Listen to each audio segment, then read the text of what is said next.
Hello दोस्तों, welcome to my class. Welcome to Aarti Chaturvedi ma'am classes बच्चों।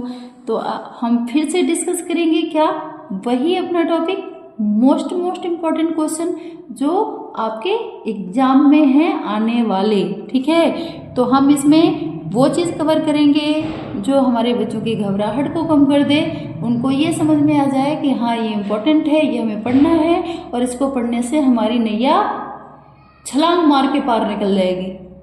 ठीक है, तो नैया डूबेगी नहीं, पार निकल जाएगी।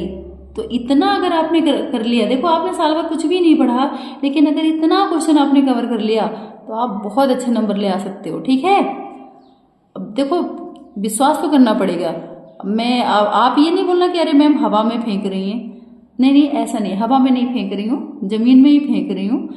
फेंक नहीं रही हूँ, मैं आपको समझा रही हूँ। क्योंकि देखो अब बच्चे घबरा रहे हैं, उन्होंने साल भर पढ़ाई करी, कुछ बच्चों ने, जो मेरे प्यारे प्यारे बच्चे हैं, कुछ बच्चों ने नहीं की होगी, उन्हें अभी याद आया होगा कि एग्जाम आने वाला है। लेकिन मेरे कुछ नहीं, बहुत ज़्यादा बच्चे बहुत दिनों से मेहनत कर रहे हैं। अब है फाइनल की बारी, फाइनल रिजल्ट की बारी। जो आपने एक साल में किया है उसको अब कॉपी पे उतारने की बारी। तो अब आपको वो क्वेश्चन पढ़ने हैं जो वाकई में एग्जाम में आने की प्रबल संभावना रखते हैं। ठीक है, तो हम यहाँ पे देखते हैं शून्य कोटि की अभिक्रिया क्या है, तो ये आपको कवर करना है। शून्य कोटि की अभिक्रिया, इसको अच्छे से पढ़ना है, ये हमेशा पूछा जाता है। ठीक है, शून्य कोटि की अभिक्रिया ही नहीं, इसका वेग स्थिरांक, इसका मात्रक, सब कुछ अच्छे से कवर करना है। ये जैसे स्थिरांक पूछ दिया, मात्रक पूछ दिया, एक एक नंबर के क्वेश्चन को भी कवर करता है और 2-3 नंबर के क्वेश्चन में भी ये चीज आती है। फिर देखो ये है प्रथम कोटि की अभिक्रिया के वेग स्थिरांक की इकाई याद कीजिए, तो ये भी क्वेश्चन 2 नंबर में आता है, तो इसको भी कर लेना है। ठीक है,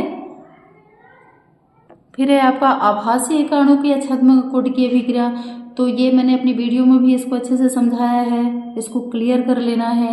मोस्ट इंपॉर्टेंट क्वेश्चन है, देखो कितने सन में ये पूछा गया है। देखो फिर से आ गया आपकी प्रथम कोटि की अभिक्रिया से आप क्या समझते हैं, शून्य कोटि की अभिक्रिया के लिए वेग स्थिरांक का मान तथा मात्रक।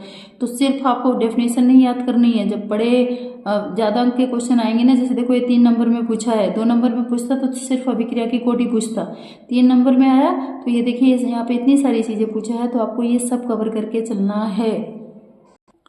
इसके अलावा ये देखो अभिक्रिया की कोटि को परिभाषित कीजिए, अभिक्रिया की कोटि एवं आणविकता में अंतर बताइए। ठीक है, कितनी बार ये क्वेश्चन रिपीट किया गया है, देखो कितनी बार। ठीक है, तो आप समझ सकते हो कि ये क्वेश्चन कितना इम्पोर्टेंट है, तो इसको अच्छे से कवर करना है। ये भी क्वेश्चन 3 नंबर में पूछा जाता है। फिर ये देखो प्रथम कोटि की अभिक्रिया के वेग स्थिरांक के लिए व्यंजक लिखिए तथा सन्निहित पदों को समझे। सिद्ध कीजिए कि प्रथम कोटि की अभिक्रिया का अर्धायकल अभिकारकों की प्रारंभिक सांद्रता पर निर्भर नहीं करता। तो ये क्वेश्चन भी देखो मोस्ट इंपॉर्टेंट है, अच्छे से करना है, इसका डेरिवेशन भी आपको करना है।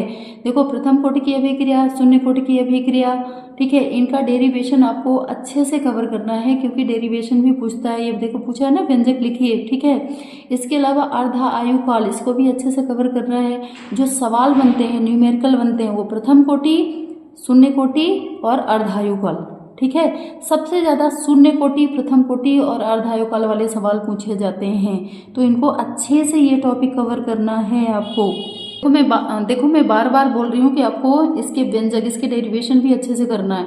और देखो 5 नंबर के सवाल, 5 नंबर में ये पूछा गया है, अभिक्रिया के कोटि से क्या समझते हैं, प्रथम कोटि की अभिक्रिया के वेग स्थिरांक का व्यंजक लिखिए। तो मैं बार बार बोल रही हूँ आपको कि प्रथम कोटि, शून्य कोटि, ठीक है, और अर्धायुकाल, इनके डेरिवेशन आपको जरूर कवर करना है, जरूर। ठीक है, फिर आपका है अर्हेनीय समीकरण, इसको भी आपको पढ़ के जाना है। ठीक है, ये सबसे ज़्यादा नंबर कवर करने वाले ये क्वेश्चन हैं। अब हम आ जाते हैं देखो न्यूमेरिकल्स पे मेरे बच्चों। तो यहाँ पे देखो प्रथम कोटि की अभिक्रिया का वेग स्थिरांक कितना है, तो इस अभिक्रिया का अर्धायुकाल निकालिए। ठीक है, ये सवाल हो गया। ठीक है, इस तरह के सवाल देखो इसमें ये पूछा गया है। ठीक है, एक देखो ये सवाल हो गया, किसी रासायनिक अभिक्रिया का वेग स्थिरांक क्या होता है। अब देखो जो न्यूमेरिकल आते हैं तो सिर्फ ऐसे नहीं कि उसमें सिर्फ न्यूमेरिकल ही पूछता है, थ्योरी भी आती है। तो अगर न्यूमेरिकल आपको भूल भी जाता है तो पूरा क्वेश्चन नहीं छोड़ के आना है। आधा आ रहा है तो आधा ही करो, लेकिन करके आना है, छोड़ के नहीं आना है। गाना नहीं लिखना है, लेकिन उसी क्वेश्चन में जितना आपसे आ रहा है आप उतना कवर करो, उनको छोड़ के आपको नहीं आना, ठीक है।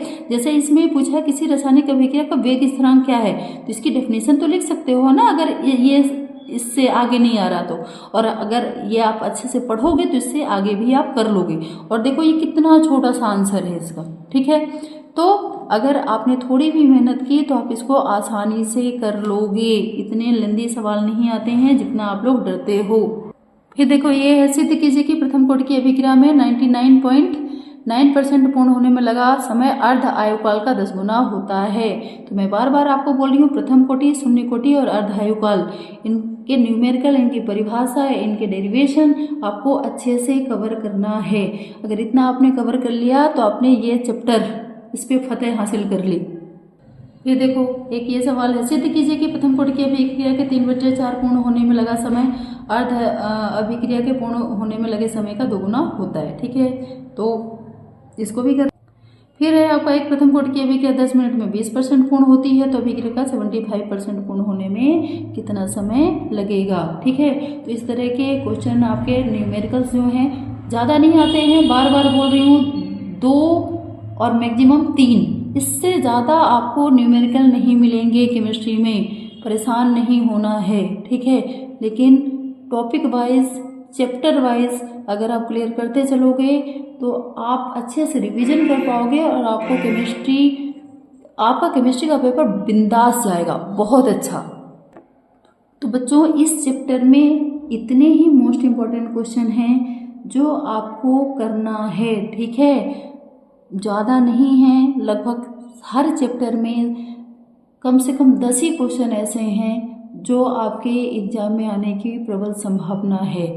और इतने क्वेश्चन भी अगर आप कवर करते चलते हो तो आप 70 नंबर के आंकड़े को छू लोगे, ये मेरी गारंटी है। लेकिन रिवीजन करो मल्टीपल टाइम और उसी को बार बार पढ़ो, अलग से इधर उधर कोई टॉपिक मत देखो, ठीक है।